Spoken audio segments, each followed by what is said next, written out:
ஓம் சண்முகா போற்றி போற்றி. மாதா பிதா குரு குலதெய்வத்தை வணங்கி அனைவருக்கும் வணக்கம். பாசயோகம். பாசயோகம் என்பது ஜாதகத்தில் ராசி கட்டத்தில் லக்னம் முதல் 5 பாவகங்கள் வரை, சூரியன் முதல் சனி வரை உள்ள 7 கிரகங்களும் தொடர்ச்சியாக அமர்ந்திருப்பது பாசயோகம்.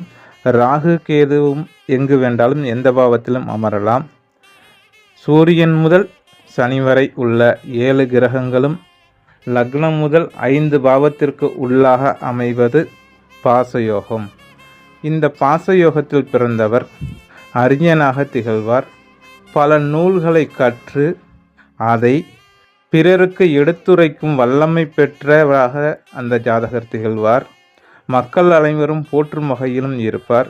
8 திக்கும் அரசாலும் வேந்தர்களால் கொண்டாடப்படுபவராக இருப்பார். செல்வ வசதிகள் அதிகமாக இருக்கும். இல்லத்து பொறுப்புகள் தானே ஏற்று நடத்தும் வல்லமை பெற்றவராகவும் சுறுசுறுப்பு நிறைந்தவர்களாகவும் இந்த பாசயோகத்தில் பிறந்தவர்கள் இருப்பார்கள். நன்றி, வணக்கம்.